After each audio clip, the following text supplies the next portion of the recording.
And welcome back to Jeff Koinange live on this Inspiration Thursday. What a guest we have in Billy Konchellah, a true Kenyan African world champion.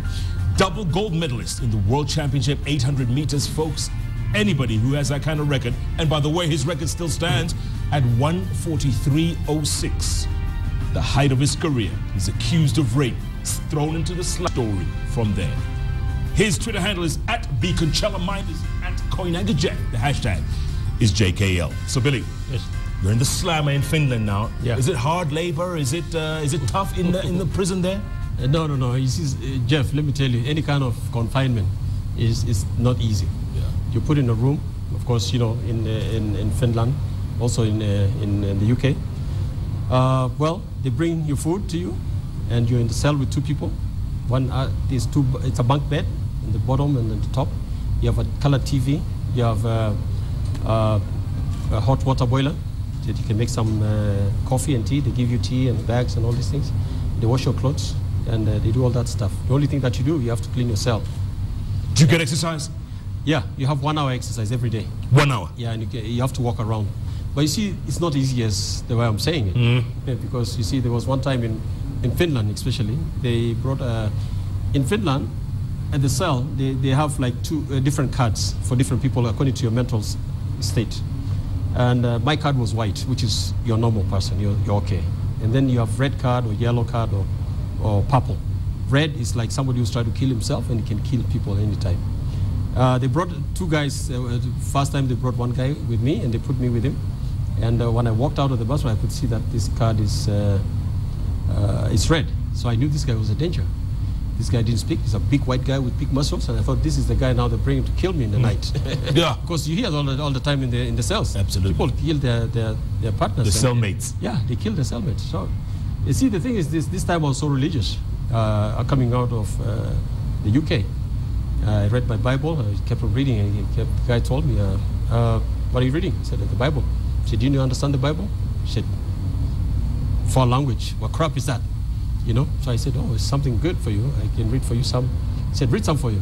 Then I read it to him, and it was Psalms 23. The Lord is my shepherd. And he said, "Yeah, the Lord is my shepherd." I shall not want. And I explained to him what it means. He didn't understand. You know, this guy, his level of understanding is very little. Was this all in Finnish or in English? No, in English. Okay. Yeah, in Finland they speak fairly good English. Okay. Not too bad. So, you know, we talked, and I could see that this guy is dangerous. So I started praying and quoting some Bible quotes. And by about almost 3-4 hours, this guy, we were having tea together. He was my friend. And he was telling me that if anybody messes you with around here, tell me, I'll beat him. Became my bodyguard. Come on. Seriously. That's why I saw the Holy Spirit is really tough. Really? I called the Holy Spirit to take over this guy, and he did it. And that's when I saw God inside the prison. Were there other prisoners who were unfriendly to you? Would they call you names? You know, being you're probably the only black person in that prison. Yeah, of course. Yeah, they used to make some funny drawings against me, and with big lips and big thing, and they could say "negeri." Nigger. Yeah, menekoti, meaning that nigger, go home. And the saddest thing is, like, the guys could see that the thing has been done, and they sat there the whole time until I left. And they could not even come and paint over it. They wouldn't remove it? No. Yeah. And then later on, actually just before I was about to leave, some guy came in there with a bar. You know, he went, you know, the beds are bunk beds. And he kicked that bar at the end until he broke it. And I heard them, because I speak Finn, and I heard them say, he's telling some of the guys, because I was in a sort of a protected area. And he kept on telling him, "Do you have the weapon?" The guy said, "I have it." So I didn't understand what they're talking about. So later on, this guy was put next to me in the cell. The cell next to me was a cleaner who cleaned that special area. And the thing is, the guy, the cleaner's cell is always open because he cleans around. So they open one cell, you go and have a shower, you come back. And the guy just came out there and started hitting me, and I have so many marks here on my hand. So I was trying to protect myself, and he was going for my head. Sadly, I mean, I think because of my prayers, I think God saved me. Was he stopped? Did the guards come? Oh yeah, of course. After that, I mean, I was doing a lot of press-ups and push-ups. I was really well built and strong also. And I pulled the thing away from him, and I pressed the bell, and the guards came, put him down in the bunkers. But you see, the thing is, I found out later on, this is a guy who had a mental problem, and sadly enough, they didn't give him his medicine. So that, but you see the strategic part where they put him. So, and I knew that was really happening. But you see, I could not come out and really go after that, because you see, the thing is, those guys, they can actually kill you. Sure. Yeah. Did you think at any point, Billy, that you might die in jail? Did that thought cross your mind? Only in Finland. Finland was a place that I thought is possible. So, but you see, also you have to play, because I knew there was some guards who didn't like me. It was not rocket science, you can tell. Yeah. Some guys, they come there and they slam at the cell. They're heavy doors, and they slam it really loud and tell this guy doesn't like you. You're with them like 12 hours in a day. Yeah. So, you can tell those guys who didn't like you and those who didn't like you. And it's easy. All I have to do is just open up, because in Finland there's a lot of drugs. There's a lot of druggies who are in jail, and they can just use those guys. Yeah. Do you regret ever going there? Do you regret ever marrying there, Billy? Well, it was actually because I could have gone anywhere. I could have gone anywhere in the world. Could have gone to the States. But you see, the saddest thing, Finland is a beautiful country. Don't get me wrong, it's a beautiful country. It's one of the best schools. The roads are awesome. The hospitals are great. And the women are really nice. It's the truth. Yeah. Jeff, I don't know how to lie. No. Rohosafi. Yes, but it's a fact. They're beautiful women. Yes. They're good people. They married one. Right. And I was having a good. They're people who are very honest and very truthful.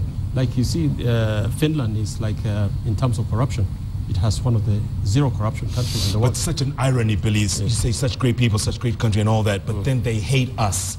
I was watching a movie the other day called The Interview. Yes. It's this movie about the alleged assassination or the plot to assassinate the leader of North Korea. Yes. Kim Jong-un. There's a line in this movie I'll never forget. Fantastic. It applies to you, myself, everyone. Yeah. They say, the line goes something like, they hate us because they ain't us. Yes. Remember that? I like that. They hate us Because they ain't us. Yes. Why did they hate you so much in Finland? No, you see, the thing is, it's like not really. You see, Finland is a social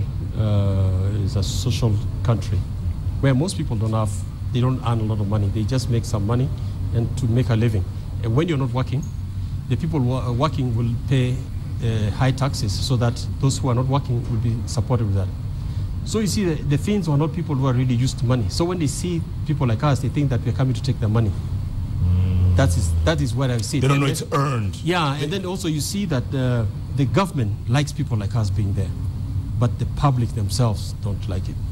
And you were saying the government used to come and see you in No, prison? the government likes it. I was in the papers, I was in the news, I was all the kinds In of prison gear? Yeah, even the governors used to say, oh, we're so glad that you're here. What can you do to help us here? But you see, the public don't like it. Yeah. Even the way you dress. When you dress good, they say, he's taking our money. Why is he dressing so good? You don't like that. And they don't know it's hard-earned cash? Yeah, they don't realize? No, they don't realize that. I made my money elsewhere, not there. Correct. Yeah. How long did you live in Finland?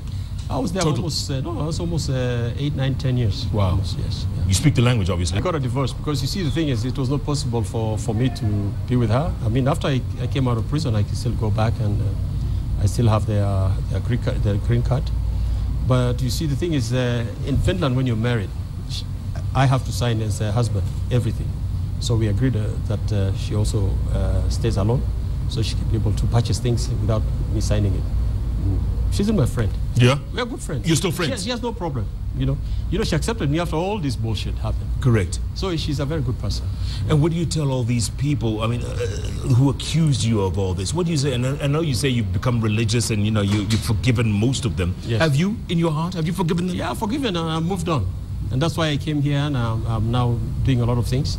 The Masai Mara Marathon. Yeah. That's one thing that I've started. That's right. So you see, and that's a very big success.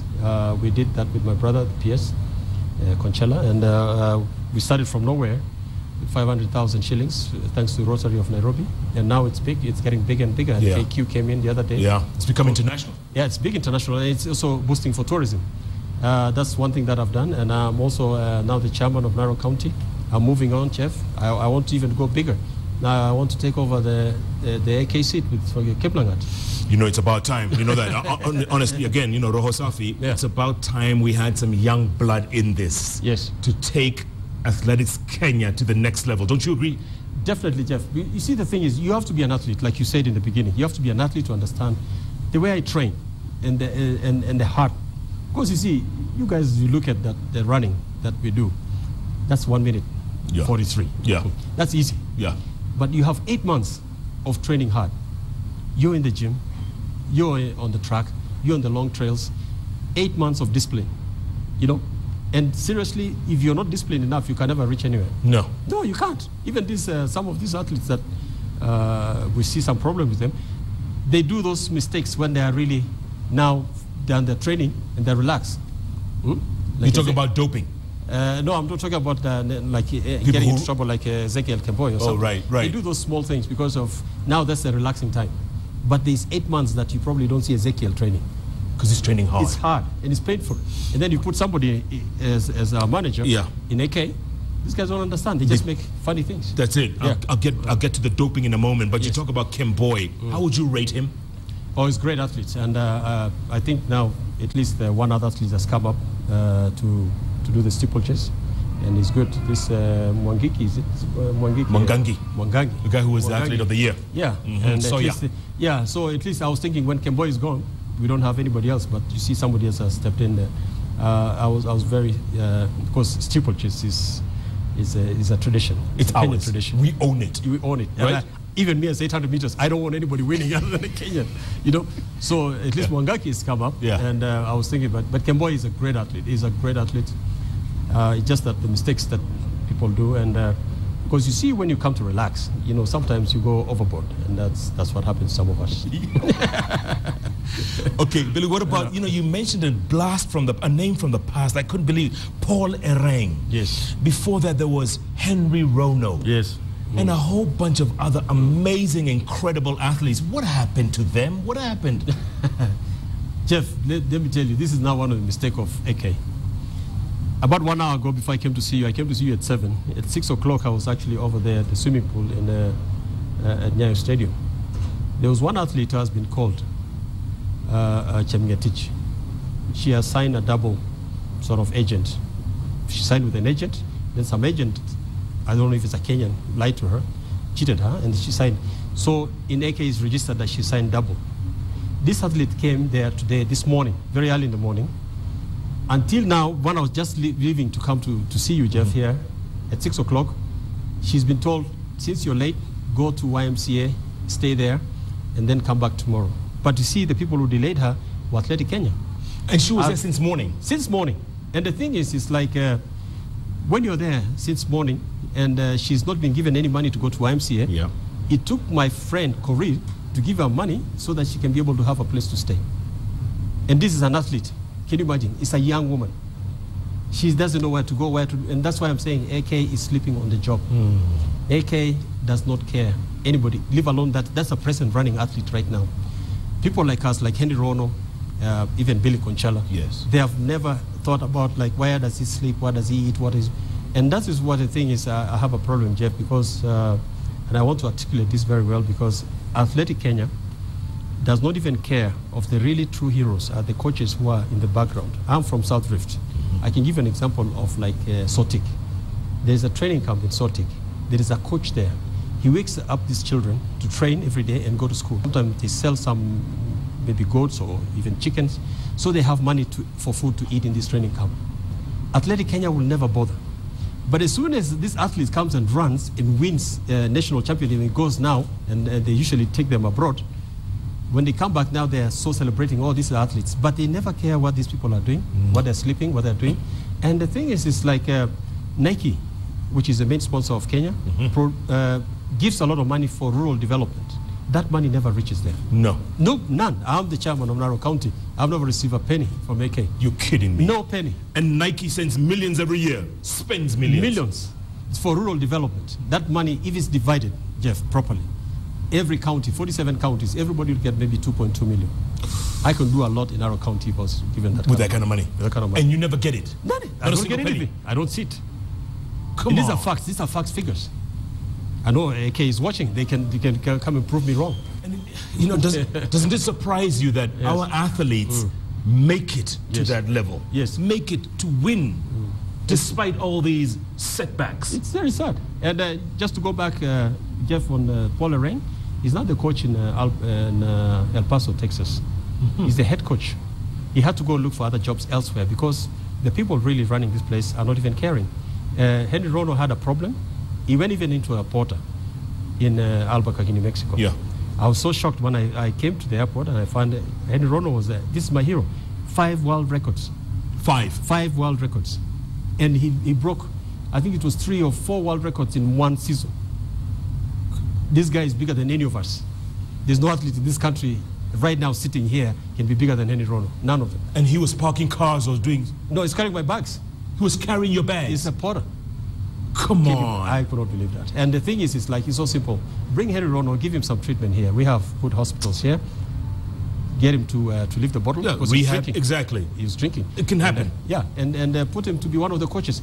What he did was only Henry Rono knows.